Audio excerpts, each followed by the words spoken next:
Muy buenas noches, bienvenidos a Migración al Día, este espacio semanal donde conversamos sobre todos los asuntos de migración venezolana en distintas partes del mundo con énfasis en los Estados Unidos. Hoy vamos a tener un programa bien interesante porque vamos a hablar con nuestra amiga Belkis Torbello sobre información referente a los impuestos y cómo aplicar para los préstamos Gran EIDL de la SBA, y también vamos a responder preguntas referentes a este tipo de préstamos y también cómo puede ser perdonado el préstamo PPP, cuáles son los requisitos. Belkis nos va a explicar todo eso esta noche, así que por acá la estoy viendo, vamos a darle la bienvenida.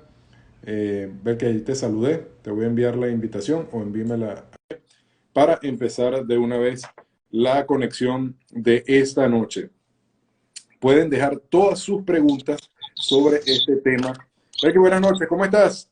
Hola, buenas noches, bien, ¿y tú? Muy bien, vale, muy bien. Contento porque vamos a aprender bastante aquí hoy de cómo es que vamos a conseguir esos préstamos. Bueno, vamos a ver en qué los puedo ayudar. Yo encantada. Bueno, antes de arrancar, bueno, como siempre, quiero darle las gracias a nuestros anunciantes y recordar quiénes son nuestros anunciantes. Si quieres consolidar las metas de tu empresa, necesitas una buena imagen corporativa. Para ello debes comunicarte con nuestro amigo Ray Díaz, diseñador gráfico, quien puede hacerte páginas web, flyer, todo tipo de material POP. Este es su número de teléfono, 832-717-9855, y su Instagram, Ray Díaz Piso 7, arroba Ray Díaz Piso 7. Ya comenzó la temporada de Obamacare. Si estás buscando a una persona responsable, a una persona que te puede ofrecer los mejores planes, tienes que llamar a nuestra amiga Emilia Villalobos, arroba Villalobos Insurance, en su número de teléfono 346-401-5621 para asesoría totalmente gratuita sobre este tema, donde te dicen cuáles son los planes que más te convienen, y también va a depender de tu grupo familiar. Y por supuesto, a nuestra querida amiga Mirna Méndez. Si estás buscando alquilar, comprar, vender un inmueble, pues Mirna, arroba Mirna Méndez Realtor, la mejor de la ciudad de Houston, en su número de teléfono 832-475-8072. Bueno, ese fue un espacio publicitario, así que yo sé que están conectados para otro tema. Vamos a comenzar con Belkis. Bueno, Belkis, dinos en principio, ¿qué son los préstamos? ¿Qué es un préstamo PPP? ¿Qué es el préstamo EIDLA? ¿Qué es la SBA? Vamos a empezar a educar a nuestra comunidad para aquellos que no lo sepan, antes de entrar en detalle propiamente de cuáles son los requisitos que se necesitan para optar a este tipo de préstamos. Ok, el SBA es el ente federal que se encarga de las pequeñas y medianas empresas, de darles apoyo, estudios, todo lo que pueda apoyar al mediano y pequeña empresa y trabajador independiente, que también entra dentro de este rango, lo maneja el SBA. SBA. Hay unos programas, el SBA tiene durante todo el año muchísimos programas para ayudar a los emprendedores y a las pequeñas empresas, pero ahorita a raíz de lo que sucedió en el 2019 con lo del COVID, ellos crearon unos programas especiales para ayudar, que fue el PPP, que algunos lo deben recordar, que era en base a la nómina, el EIDL y un grande EIDL. El PPP se terminaron los fondos ya a principios de este año y no se está otorgando por ahora, pero el EIDL tuvo una nueva inyección de fondos y hasta este momento se están haciendo los préstamos. Pero son programas completamente diferentes. A veces la gente confunde qué es el PPP y qué es el EIDL y son programas completamente distintos. Eso es importante que lo sepan. Ok, pero son préstamos, digamos, de la agencia federal del gobierno norteamericano. Sí, son de la agencia federal. Estos son préstamos federales. Los fondos se los da el gobierno y ellos son los que marcan las pautas porque el cómo se va a manejar, cuáles son los préstamos, cómo se van a dar, es el Congreso el que lo decide y le da las directrices al SBA de cómo lo va a manejar. Ok, ¿quiénes pueden optar a este tipo de préstamos? A este préstamo puede optar pequeñas empresas, trabajadores independientes, sole proprietor, asociaciones, toda persona o entidad que trabaje de manera independiente o como empresa puede optar. Los únicos que no pueden optar son los empleados, los que tienen categoría de empleado. Sin embargo, si una persona es empleado y también tiene un trabajo independiente, que puede ser Uber, Lyft, cualquiera de estos, por el monto que haya ganado en ese tipo de trabajo también puede aplicar. Ok, quiere decir entonces que no necesariamente, eh, a ver, una persona que trabaje de manera individual, haciendo deliveries, haciendo transporte, puede aplicar, pero si tiene un trabajo y tiene este trabajo como part-time, también lo puede hacer. Sí, cuando se hace una declaración de un trabajo independiente, es una Schedule C en la declaración de impuestos. Cuando yo soy empleado, puedo tener mi W2 para declarar, pero también tengo una Schedule C cuando hago algún tipo de trabajo independiente por mi cuenta o le trabajo de subcontractor a otra empresa. Siempre y Correcto. cuando yo tenga esa Schedule C, yo puedo aplicar. No hay ningún problema. Ok, Belkis, ¿cuáles son los requisitos para aplicar? O sea, una persona, porque digamos que hay dos tipos de requisitos para las personas naturales, como decíamos en Venezuela, y para las empresas. ¿Cuáles son las diferencias entre ambos? Ok, bueno, más que antes de contestarte eso, te voy a decir algo. Hay ahorita una pequeña confusión que es el grant y lo que es el préstamo IDL. Y es Sí, una de lo que está sucediendo. El grant es una ayuda, le dicen beca, le dicen anticipo, le dicen de muchas maneras, pero el grant no se tiene que devolver, no se paga. ok, Cuando se hizo la solicitud del crédito IDL en el año 2020, automáticamente al aplicar a la IDL se daba un grant de $1,000 o hasta 15,000, hasta $10,000 dependiendo de cuántos empleados tenías, ¿ok? Porque puede ser un trabajador independiente que a la vez también tenga otros trabajadores independientes. Entonces se claro. podía pedir hasta 10,000. ¿Qué sucedía? Cuando tú pedías el IDL, automáticamente el grant se activaba, te daban el grant y después te pasaban el préstamo en los montos que ellos te aprobaran y que tú quisieras pedir. Eso fue una cosa. Ahora, el grant que está ahorita funcionando, ¿a qué se refiere? A que las personas que hicieron aplicaciones en su momento y no recibieron el grant o lo recibieron incompleto porque se terminaron los fondos, el SBA desde el 1 de febrero de este año está mandando correos. Las personas deben estar pendientes que el SBA le está mandando un correo. ¿Y para qué es ese correo? Para que las personas de manera automática, porque ya toda su información la tienen ellos, Claro. soliciten ese grant. Ese grant va de 5,000 a 15,000 dólares con el que se le puede ayudar a las personas, no tienen que devolver nada, eso no tiene ningún interés ni nada, pero ¿qué sucede? Que una vez que a ti te mandan ese correo, no calificas automáticamente, sino tiene que ser, primero que recibas el correo, bueno, primero era así, ahora te explico otros cambios, pero Sí. tenías que recibir el correo, tenías que haber tenido una reducción en tus ingresos en el año de más del 30%, inicialmente dijeron 50%, ahora dijeron más del 30%, y aparte de eso, que tú vivieras en una zona de bajos ingresos. Entonces el SBA pasó la página, después tú puedes poner por allí cuál es la página y todos los datos que necesiten, donde te puedes meter, pones la localización de tu negocio. Mucha Ujú. gente donde vive esa es su dirección de negocio, pero otros no.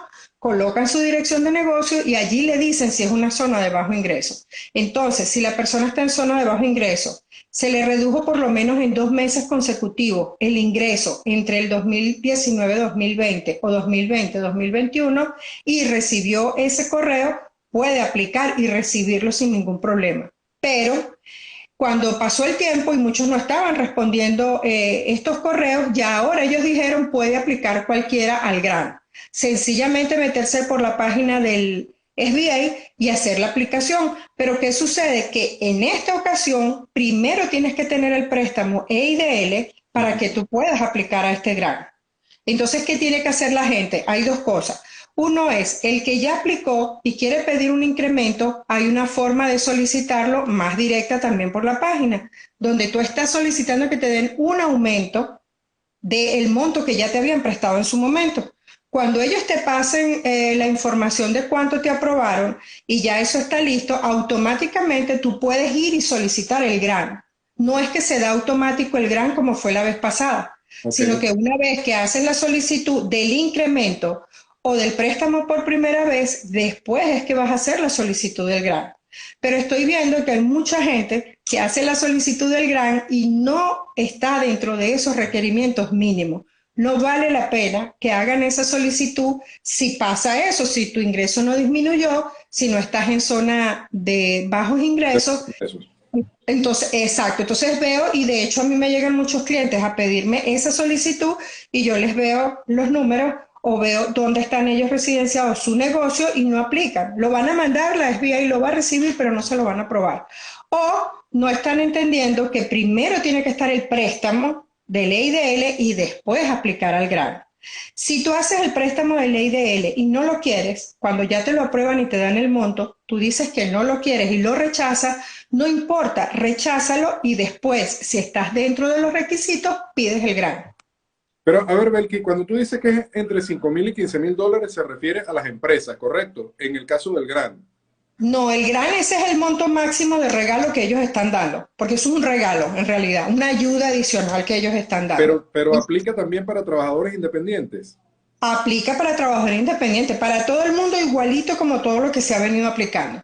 Lo único que a ellos les interesa es eso, ayudarte porque debido al COVID bajaron tus ventas, tus ingresos, porque tú eres una persona que está en zona de bajos ingresos y necesitas esa ayuda. Okay. Pero puede aplicar cualquiera que esté dentro de ese rango, puede aplicar y en 21 días se lo deberían de aprobar. Ok, una pregunta que me hicieron vía mensajería. Dice, si las personas que se inscribieron, a los que le llegó el social este año y se inscribieron en enero, en febrero en el IRS, ¿tienen oportunidad para aplicar este tipo de préstamo? Lo que pasa es que no depende de eso, bueno, no van a poder. Primero no van a poder porque si tenían un ITIN number, los ITIN number no los están aceptando. Y aparte de eso, todos estos préstamos cuentan para las personas que tenían empresas antes del 2020. Porque se supone que todo esto se dio fue a raíz del COVID, de la tragedia del COVID. Entonces, si tú, por ejemplo, en este 2021 abriste una empresa o empezaste a trabajar de manera independiente, no calificas para esos préstamos. Okay. Eso es otra cosa que a veces están engañando mucho a las personas, cobrándole para hacer estos préstamos y definitivamente no están dentro de la calificación del préstamo. O sea, le están cobrando para hacer una solicitud que de antemano se sabe que van a rechazar. Que de antemano se sabe que se va a rechazar, exactamente. Ahora bien, ver que en nuestra comunidad mucha gente aplicó al préstamo PPP durante este año. Muchos, incluso yo he visto reportes, o mejor dicho, noticias, que dicen que muchas personas aplicaron sin cumplir los requisitos y le dieron el préstamo. Sí. ¿Qué sucede? O sea, ¿cuál fue el préstamo PPP? Si nos puedes hablar un poco de eso y cuál es la diferencia entre ese préstamo y estos que están ofreciendo en este momento. Ok, lamentablemente hubo mucho fraude, muchísimo fraude y por eso los créditos empezaron a trancar o a pedir cada día más requisitos porque mucha gente que no le correspondía aplicar lo hizo y recibió los préstamos. El PPP era un préstamo que no tenía que devolverse o sí se tiene que devolver, pero tú ibas a aplicar a un perdón, que es el perdón que estamos aplicando este año. Entonces, claro, tú decías, yo estoy trabajando, pedías el préstamo y ellos te daban el equivalente a 2.5 meses de tu salario. ¿Cómo lo hacían con un trabajador independiente? Pues se tomaba la Schedule C, que es donde declaran los trabajadores independientes y las pequeñas empresas, se tomaba en ese momento al principio cuánto era el neto, se dividía entre 2 y se multiplicaba por 2.5 y eso ellos te lo prestaban. Te decían, esto está limitado a que puedes hacer este tipo de gastos, pero con el tiempo se fue flexibilizando y dijeron, casi que sirve para pagar nómina nada más. El año que viene, o sea, este año, teníamos que introducir el perdón, llenar todos los requisitos que ellos dijeran y automáticamente te lo perdonan y tú no tienes que pagar nada. Entonces, el PPP es perdonable, aunque si tú no pasas el perdón, él no va a ser automático. O sea, ahorita hay muchísima gente que piensa que eso es automático y si no pasan la planilla de perdón, el banco les va a empezar a cobrar y van a tener que estarlo pagando. ¿Y hasta cuándo tienen oportunidad de solicitar ese perdón? En el momento que recibieron el crédito, tienen 5 años, porque ese crédito, entre comillas, ¿a cuánto era? El 1% por 5 años. Ese es el plazo de él. Entonces, desde el momento en que lo depositaron en tu cuenta, tienes 5 años para pagarlo. Pero ¿qué sucede? Que si ya ha pasado 2, 3 meses, o sea, en el momento, ¿cuál es la cuenta que uno debería de sacar? En el momento que te lo depositaron, tú le vas a sumar 24 meses, que son los que ellos permiten como de gracia, después le sumabas 10 meses, a partir de allí ya tú le vas a tener que empezar a pagar al banco con intereses ese préstamo. Entonces tú me dirás, pero si ya estoy pagando, ¿cómo voy a pedir perdón? Esa es una diferencia bien grande entre los dos préstamos. El PPP se hacía por intermedio de bancos. Y la gente vio a Kabbage, vio a Womply, a muchos bancos que nunca habíamos visto porque son online. Entonces el préstamo se hizo al banco y el banco tramitaba con el SBA. El préstamo ahorita la gente lo tiene no con el SBA, lo tienes con el banco. Eso es algo que creo que no están entendiendo hasta ahorita. Entonces, el banco le está cobrando ese préstamo. Si la persona no le pide el perdón al SBA, el SBA no va a pagarle esa deuda al banco para que el banco te libere. Correcto. Entonces, las personas pueden por esos 5 años estarle pagando al banco intereses y el monto. Pero una vez que manden para allá la solicitud y la solicitud sea aprobada, todos los casos que yo tengo fueron aprobados. Entonces el SBA le paga al banco y el banco te va a devolver ese dinero. Pero ¿qué es lo ideal? Hacerlo al momento. Ahora, el que se le pasó, va a estar pagando todo el tiempo. Pasaron los 5 años y la persona no hizo nada. Tiene esa deuda con ese banco que se le otorgó y va a tener problemas porque lo va a pagar con intereses. Ahora, el EIDL no es con un banco intermediario. El EIDL es directo con el SBA. Ahí no Ok. está ningún banco en el medio. Muy Y bien. el Becky, SBA es el y que lo volviendo a aprueba. la IDL, ¿cuáles son los requisitos entonces para poder aplicar? No hay ningún requisito, lo que te digo, el GRAN tiene requisitos, pero Sí, el el plan. EIDL no tiene ningún requisito, sencillamente tú te metes, si tienes tus ingresos, poner cuál fue el ingreso que tú tuviste para el 2020, tener la empresa funcionando antes de diciembre del 2020, perdón, antes de enero del 2020 y Ujú. hacer tu aplicación, no hay ningún otro requisito. El que está condicionado es el GRAN. ¿Cuántas El, declaraciones de impuestos hay que colocar para el préstamo? ¿Una o dos? ¿La del 2020 y la del 2019? No, puede ser una sola, la del 2019, tú la puedes colocar, no hay problema. El que sí viene con comparación es el GRAN. El GRAN va a comparar los ingresos del 2019 versus los del 2020, pero el préstamo no. El préstamo lo puede hacer cualquiera en el momento que quiera. No hay ningún. Lo único es que esa empresa por la cual o ese trabajo por el que está pidiendo el préstamo sea del 2020, de antes de enero del 2020. Ok, correcto. Entonces, estamos súper claros allí con eso. No sé si las personas que están conectadas tienen alguna pregunta, porque vamos a ir al siguiente tema que tiene que ver con los impuestos. Bueno, se acerca la temporada de impuestos, que todavía tú me decías en el privado que no se sabe si va a ser en enero, si va a ser en febrero, pero hay confusión en varios temas. Uno de ellos es las personas que han recibido, no sé cuál, no recuerdo cuál es el nombre, pero digamos los pagos El por los anticipo, hijos, el el anticipo anticipo. por el pago por hijos. En ese Ujú. caso, ¿qué va a pasar con esas personas? ¿Cómo van a ordenar eso para hacer la declaración? Porque se supone que ese dinero que están recibiendo es el dinero que se iba a recibir cuando se hiciera la declaración más adelante, ¿correcto?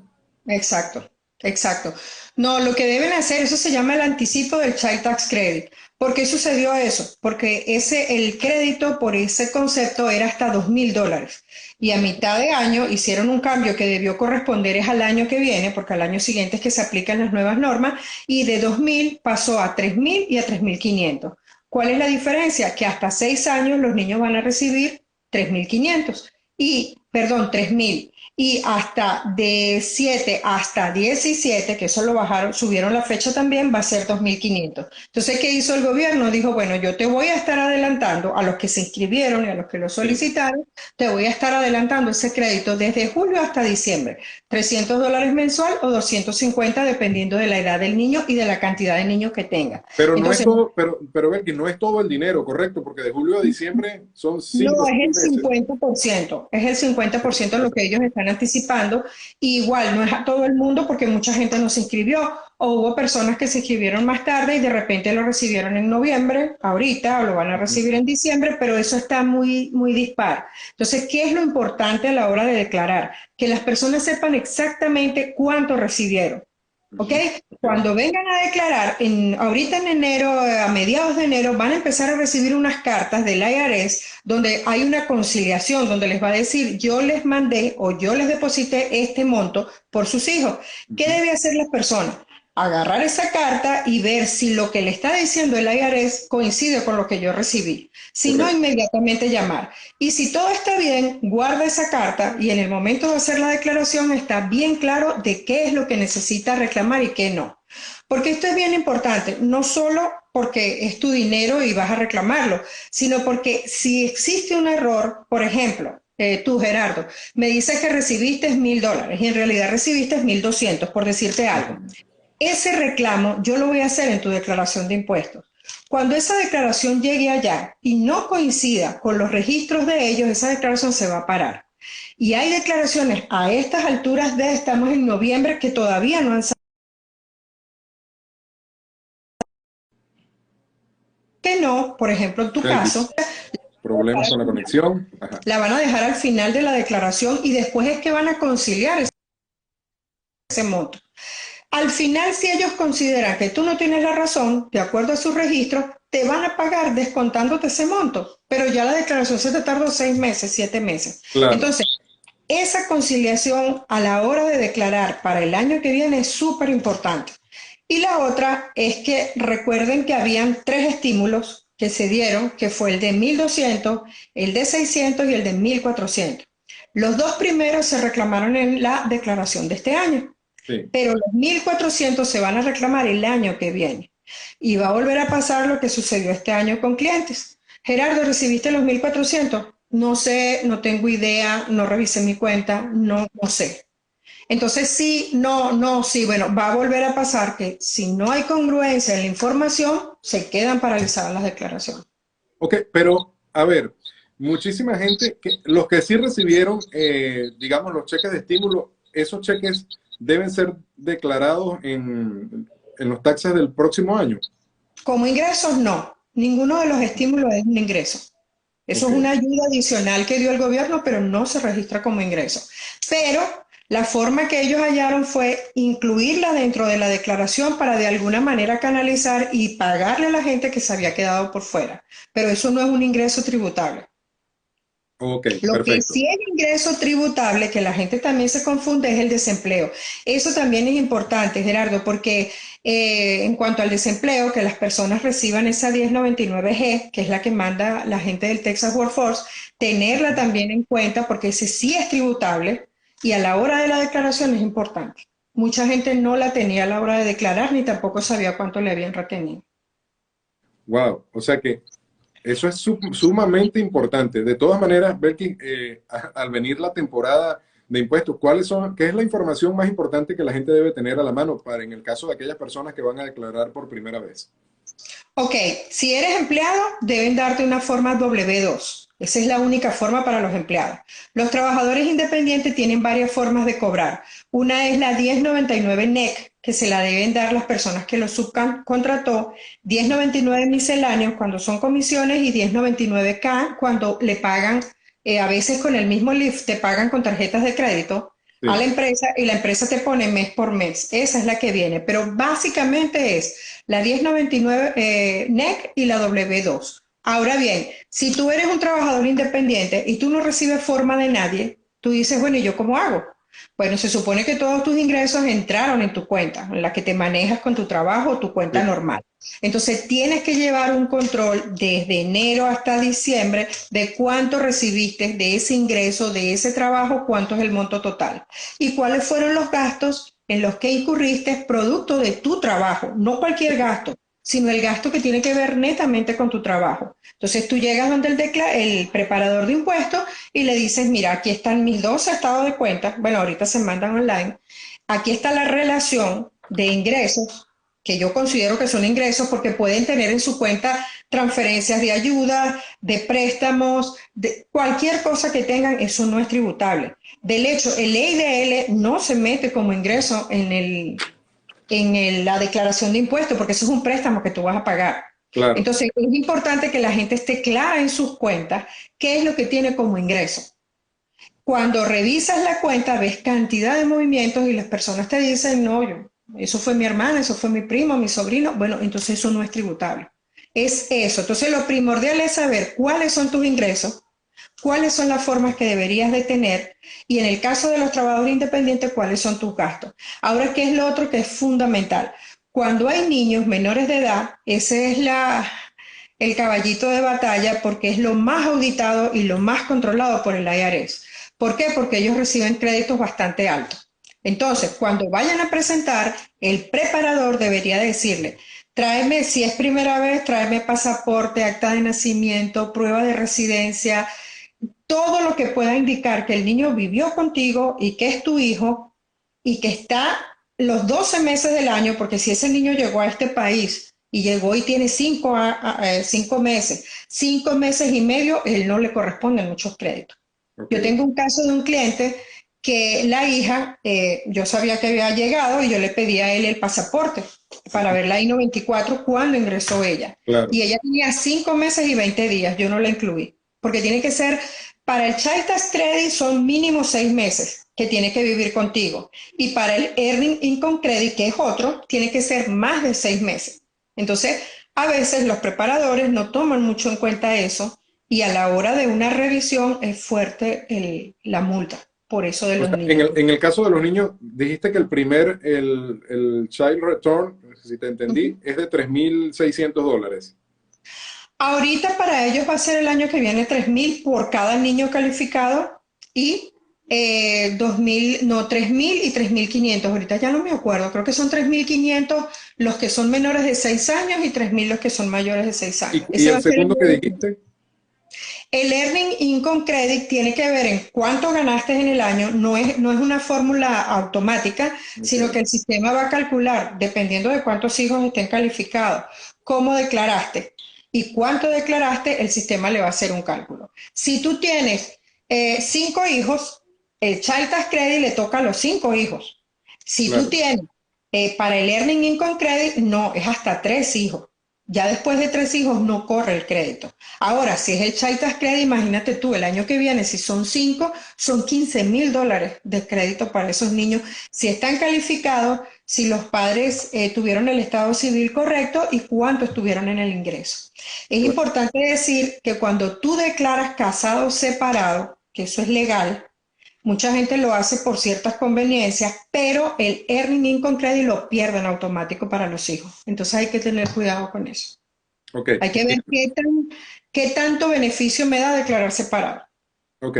Bueno, muchísima información, Belki. De verdad que es información, información, información. Y quien no esté claro, pues evidentemente debe contactarte para ponerse al día e ir guardando toda la documentación de lo que se ha estado hablando acá. Tengo una pregunta que es muy, muy común de mucha gente que vive aquí en Estados Unidos que utiliza las cuentas Cel. Tú sabes que salió la noticia el otro día que iban a bloquear, pero esa no es la pregunta. Yo aclaré eso en mis redes sociales. Sino la pregunta es, las personas que reciben depósitos, por ejemplo, tú mencionabas ahorita, no, que mi tía depositó en esa cuenta, que le mandé para Venezuela, que me le pagaron a fulano y yo lo recibí ahí. O sea, una persona que haya recibido, digamos, $3,000 en su cuenta de 300, de 400, de 100, de 50, y a la final eso suma 3,000, suma $4,000. El IRS no se mete con nada de eso, o sea, no hay que declarar esos ingresos que están en una cuenta de cheques acá en los Estados Unidos. Sí y no. ¿Por qué? Cuando tú haces la declaración de impuestos, tú dices qué es lo que consideras ingreso ganado, qué es lo que tú trabajaste en este Ah, país, exacto. pero si tú tienes ingresos en otro país, no porque tu hermano te lo dio o alguien te ayudó, si tú Ujú, tienes ingresos en otro país, tú también lo debes declarar. ¿Cuál es el problema? Que cuando hagas la declaración, yo puedo decir, bueno, Gerardo me está diciendo que declaró 20.000. ujú.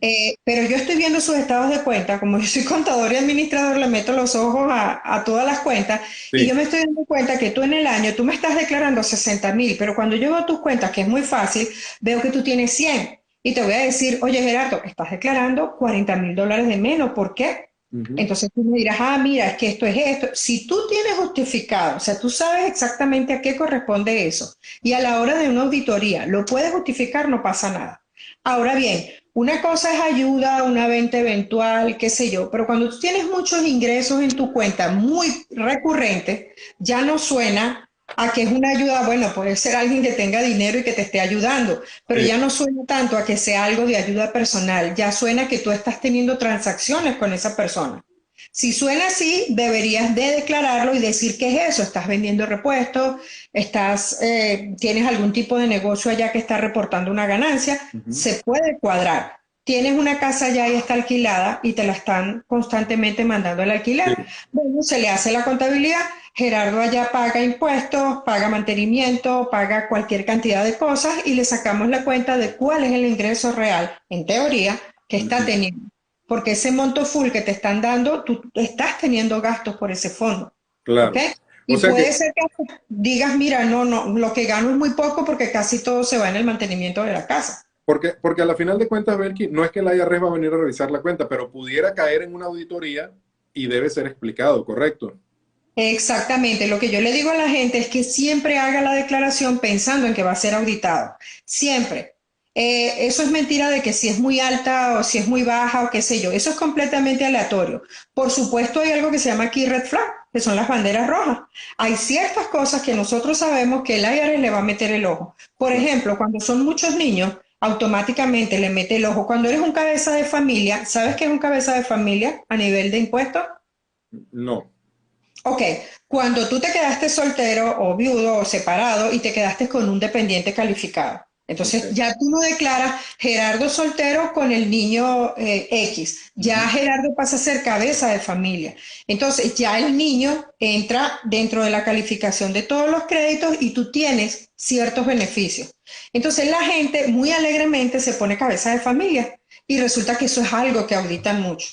Mm. Si tienes una Schedule C donde tienes un ingreso X y demasiados gastos, o los gastos que estás pasando no se compaginan, no tienen relación con el trabajo, es una bandera roja también. El home office, que es que tú pones tu casa como tu área de trabajo, es una bandera roja también. Entonces, sí hay que decirle a la gente, pueden auditarte en cualquier momento. Olvídate que tu declaración es pequeña o alta y tienes que estar preparado para dar respuesta. O sea que Ya después. el mensaje para redondear con el tema de las cuentas CEL y la utilización que se da desde los Estados Unidos a las personas es que si lo hacen de manera normal, digamos tradicional, se fueron 100, vinieron 100, digamos, algo normal, no importa. Pero ¿y qué pasa con la gente que utiliza su cuenta CEL allá o la presta allá para que la utilicen como un pago móvil?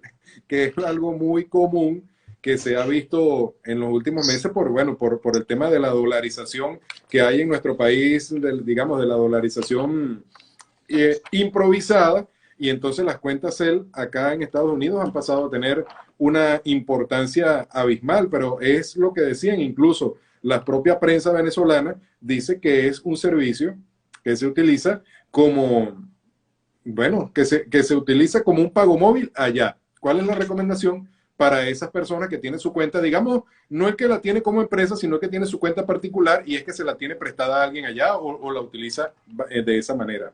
Ok, yo les recomiendo a mis clientes que no presten sus cuentas ni que sirvan de cuentas puentes ni nada de esto, porque si, tú lo puedes justificar, pero tengo casos de personas que de repente me dicen, se lo presté a mi hermano y le digo, ¿de cuánto estamos hablando? 50,000, 60,000 dólares. No, no. Las personas tienen que buscar la manera, yo sé que se hace a veces por ayudar, por apoyar, pero no, porque aquí la cuestión del narcotráfico, el lavado de dinero y el ojo que le tienen montado a Venezuela. Fíjate que Sí, para abrir una cuenta en banco antes veníamos de turista y la abríamos sin ningún problema. sí, sí, sí. Ahora cada vez se hace casi, bueno, el Banco of America es casi imposible, casi que abres una empresa y tampoco te quiere abrir la cuenta. Entonces, ¿qué le recomiendo yo a algunas personas? Que creen una empresa aquí, de los que están aquí tienen mucho Claro, movimiento, claro. creen una empresa, puede ser una LLC que sea sencilla, abra Sí, su cuenta en mi banco con esa empresa y la maneje de otra manera. Porque ¿qué está sucediendo? Están cerrando muchas cuentas. O te la cierran y te mandan el cheque o te avisan antes, sabes, está bloqueada la cuenta, ven a aclarar por qué tiene tantos sí, movimientos. sí, sí, sí, Y correcto. tengo clientes que han tenido que hacer eso, pasarse a cuenta de empresas para no tener problemas. O tengo alguien que pudo viajar a Miami para justificar sus movimientos, lo dejaron pasar y ahora ya él tuvo que abrir la empresa porque se la volvieron a bloquear otra vez. Entonces ya yo creo que también es una cuestión de confianza del país y lamentablemente donde nosotros venimos la fama es fuerte, Sí. entonces no se deben recibir en las cuentas montos de otras personas o yo te lo guardo o yo te lo tengo, yo te lo traspaso, no. Eso es bien, bien revisado aquí. Entonces es mejor evitar problemas. ¿Ok? Bueno, muy bien. Si hay preguntas, es el momento, antes que vayamos a la parte final del programa. Si tienen preguntas sobre el tema de los préstamos, si todo ha quedado claro. Igual este programa queda grabado para que las personas que los vayan a ver en diferido, pues allí puedan aprender sobre todo lo que hemos estado hablando. Becky, tus redes sociales, porque este programa lo ven mucho en diferido, entonces allí si necesitan contactarte, ¿cuáles son? ¿Cuál es el número de teléfono? ¿Cuáles son las redes sociales? ¿Cómo hacen para contactar contigo? Ok, mi Instagram es Soluciones Tax BTR. Por allí también pueden comunicarse conmigo y yo estoy pasando constantemente información. Ahorita va a arrancar mucho más esa onda de información porque se está acercando la época de declaración. Mi Sí. teléfono es el 832-713-9837. Mi Facebook es Belkis 1 y actualmente no tengo página web, pero pronto ya llegará. De Bueno, igual manera, yo los invito a que si tienen cualquier tipo, el correo de solucionestaxbtr@gmail.com, si tienen cualquier duda, o a veces nos dejamos llevar mucho por lo que se escucha, por el rum rum sí. que anda por allí, yo siempre les aconsejo que vayan a la fuente. La página del SBA, sba.gov, ahí van a conseguir toda la información que necesiten. El IRS.gov, que es G-O-B de vaca, ahí van a conseguir también toda la información actualizada y ahora hay muchas opciones en español. Anteriormente era como más difícil, ahora no. Sí. Entonces, o vayan a profesionales del área o vayan a las fuentes, pero yo estoy a la orden en cualquier duda que tenga.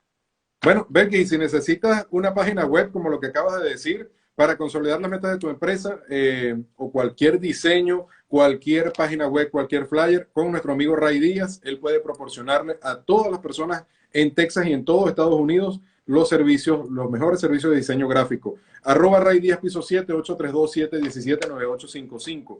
Abrió la Importante. temporada del Obamacare. Es importante tener un seguro porque aquí las cuentas clínicas son sumamente elevadas. Incluso aquellas personas que aún no pueden optar por el Obamacare tienen otras posibilidades. Todo esto te lo explica nuestra amiga Emilia Villalobos, arroba Villalobos Insurance, y su número de teléfono 346-401-5621. Es una gran amiga. Con ella tengo yo también mi póliza de seguro, así que sumamente recomendada. Y si quieres vender, si quieres comprar, si quieres alquilar un inmueble, un apartamento, hasta para una habitación, Mirna Méndez, bueno, porque Mirna ayuda a través de sus grupos a todas las personas también que vienen llegando. Mirna Méndez Realtor, 832-475-8072. Bueno, estos Mira, es son nuestros excelente. anunciantes. Belki, volvemos entonces. No hay preguntas sobre el tema. Eh, Saludos a Ismael. No hay preguntas sobre el tema, así que me gustaría pues tu mensaje final. ¿Cuáles son las cosas más importantes que tú le puedes decir en materia de taxes a las personas que van a ver y las que están viendo este programa? Ok, sobre todo la parte de irse preparando. Esas formas que le estaba comentando, por ley, deberían de recibirlo antes del 31 de enero del año que viene. Le pueden exigir a sus empleadores o a sus subcontratistas que le entreguen esa forma. Eso es obligatorio para que las personas apenas empiecen la temporada puedan declarar. De igual manera, cualquier tipo de forma que llegue del banco de intereses, dividendos, si tienen hijos que estudian en la universidad, hay algo que se llama la 1098T. Si tienes casa propia, hay una 1098 mortgage. Hay una cantidad de documentos importantes que deberían de ir recabando o por lo menos saber cuáles son antes de que empiece la temporada. Y un consejo es declaren rápido. ¿Por qué? Porque a medida que va incrementando la temporada, se va trancando, van más problemas, se retrasan mucho las declaraciones y a veces nos presionan a nosotros, pero allí no se puede hacer nada. ¿Cu Mientras antes declaren, muchísimo mejor. ¿Cuánto tiempo dura la temporada de impuestos? Este año comenzó el 12 de febrero y la fecha tope, o sea, la fecha de inicio no está fija, pueden ser finales de enero, principios de febrero, Correcto. pero la fecha tope siempre es el 15 de abril, siempre. La Okay. excepción fue este año, por el COVID lo corrieron un mes más y Texas, nosotros y 3 estados más, por la nevada que hubo, nos dieron un mes más. Quiere decir que aquí Texas terminó el 15 de junio, pero si el año que viene no hay nada fuera de lo común, es hasta el 15 de abril. Entonces, Okay. digamos que empieza en la primera semana de febrero hasta el 15 de abril, ahí se termina. Ahora bien, decirte algo también, hay algo que se llama extensión. Si las personas por alguna casualidad no tienen los documentos completos o tienen algún inconveniente, hablen con sus preparadores para que les pida una extensión antes de que termine esa fecha. Esa Claro. extensión se le va a dar por 6 meses hasta el 15 de octubre. Y en todo ese tiempo ellos están cubiertos como si estuviesen dentro de la temporada. Muy Pero bien. si no tienen esa extensión, ya quedan extemporáneos y ya hay créditos que no se les van a activar. Mira, Becky, una pregunta que me dio curiosidad. ¿De cuánto es la multa y para quién es la multa por mentir en una declaración de impuestos? Es decir, es para el cliente, pero un preparador de impuestos también recibe una multa. Sí, nosotros tenemos multa que va a depender del daño. La mínima son $540. Eso es lo mínimo por no firmar una declaración de impuestos. Ok. Pero sí tenemos una tabla que nos dice qué tan grave fue lo que hicimos. Si se ve que fue adrede, desconocimiento o fue sencillamente un error administrativo, se deja pasar. Pero las multas nuestras son altas e inclusive nos pueden quitar la licencia de trabajo por 3, 8 años o de por vida. Y para Pero la va a depender. persona, y para la persona que... También va a depender de, Ujú. sobre todo las multas más altas son para los de los hijos, los que están mintiendo con los hijos, pero eso va a tener que ver en cuánto fue tu declaración de impuestos. Hay algo que se llama AGI, que es Adjusted Gross Income o el ingreso ajustado bruto. Ujú. Dependiendo de ese monto, se calculan los porcentajes también de cuánto va a ser tu multa. Y ahora, Belki, una pregunta adicional que salió de lo que dijiste antes. ¿Tú recomiendas para las personas que están casadas hacer la declaración juntos o separados y por qué? Juntos, porque juntos es donde tienen los mejores, hay algo que se llama la deducción estándar. Lo que pasa es que como tú dices, todo se va ramificando. Hay algo Claro. que se llama deducción estándar, que es el monto que el gobierno te permite descontar de tu ingreso bruto para ayudarte, llamémoslo así, que no se justifica. Y hay la Claro. deducción detallada, que son los gastos que ellos permiten. La deducción estándar más alta es la de los casados conjuntos, que es 24.800. Y aparte de eso, los hijos tienen todos los créditos, o sea, tienen todos los beneficios. Mientras que los casados declarando separados no tienen ese tipo de beneficios y ellos, sabes que el estado civil que tiene menos ayuda o menos deducción estándar es soltero. Ok. Entonces imagínate tú que un casado declarando separado lo bajan al nivel de soltero. ¿Le ponen Wow. esa deducción estándar? Sí. Ahora bien, hay casos, eso hay que estudiarlo, hay casos en que puede suceder que te convenga más que lo hagas separado, pero eso hay que verlo, no tomarlo a la ligera, calcularlo y ver, bueno, mira, si definitivamente te beneficia esto, pero si no, la mayoría debe hacerlo juntos, debe hacerlo Y mira, casado y conjunto. una persona que declararon separados un año, ¿pueden declarar juntos el próximo año?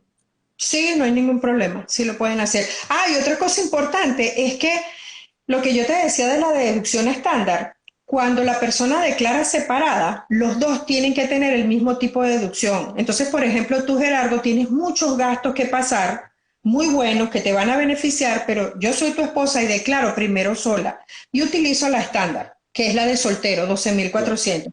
Cuando tú vayas a declarar, tú estás obligado a usar la estándar, aunque tú tengas gastos por $40.000 o por muchísimo más, porque la ley dice que los dos tienen que declarar igual.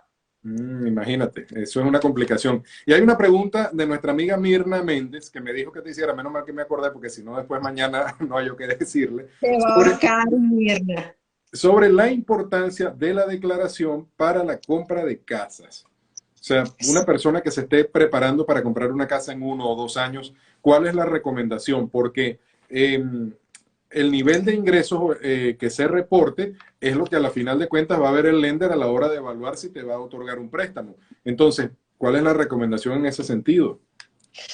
La recomendación es que las personas, el que es empleado no tiene mucho que inventar porque ese es su monto, el monto que ganó en todo el año lo tiene allí reflejado en su W2 y tiene el beneficio de que los lenders cuando eres empleado por 2 años consecutivos ya te ves muy bien porque se ve la estabilidad, aunque Sí, si el monto no da, no da. Pero ¿dónde es que viene el problema? Con los trabajadores independientes, que son la mayoría. Cuando hacen la Schedule C, de repente declaran un monto muy pequeño bruto, meten exceso de gastos y el neto queda muy bajo. Y ok, cuando el lender va a ver su declaración, va a ver es el neto, no va a ver el bruto. Entonces, a lo mejor tú ganaste, no sé, tuviste un ingreso de $90.000, pasaste 70.000 en gastos y tu diferencia fue apenas, ¿qué? Esos 10.000, esos 20.000 dólares. Ellos agarran y dividen ese monto entre 12 y asumen que ese es tu salario mensual. Entonces imagínate si yo quedo en mi schedule sí que lo he visto mucho, quedas en 4.000, en 5.000, eso lo dividen entre 12 y ese es tu ingreso mensual. Entonces cuando van a calcular tu ingreso versus todas las obligaciones que tienes, eso no cuadra por ningún lado, no te claro, dan, los números no dan. Entonces a veces la persona al año siguiente ya se concientiza y te dice, no, mira, sí voy a declarar el monto que es, voy a sacar eso. El concepto de que cobra en efectivo, no lo metas en la cuenta para que no declares esa parte. No, claro, no, no.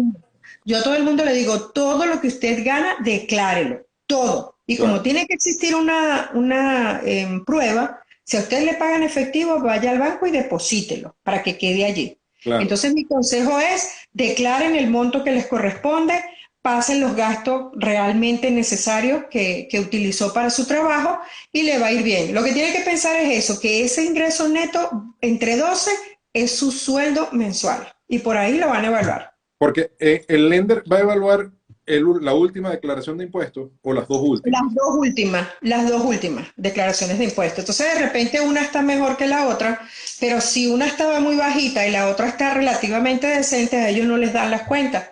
Es como la estabilidad que tú tienes para poder asumir la deuda en la que te estás metiendo. Pero Claro. generalmente piden los dos últimos años, igual que cuando eres un trabajador, un empleado, también piden que sean 2 años de empleo.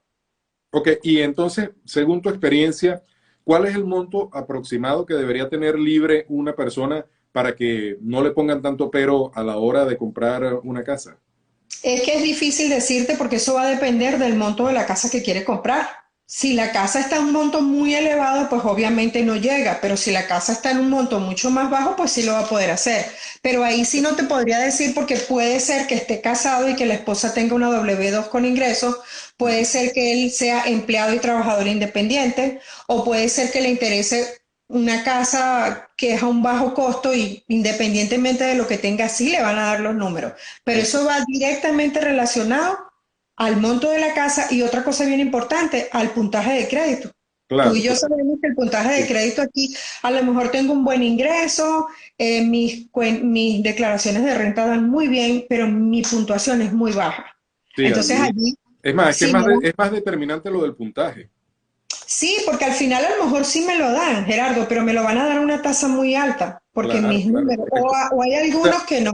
es más fácil negociar con un lender de repente el tema del préstamo y la declaración de impuestos que el puntaje, porque el puntaje es estricto, el puntaje no tiene ningún tipo de negociación. Es esto y esto es lo que te toca por esto, más nada.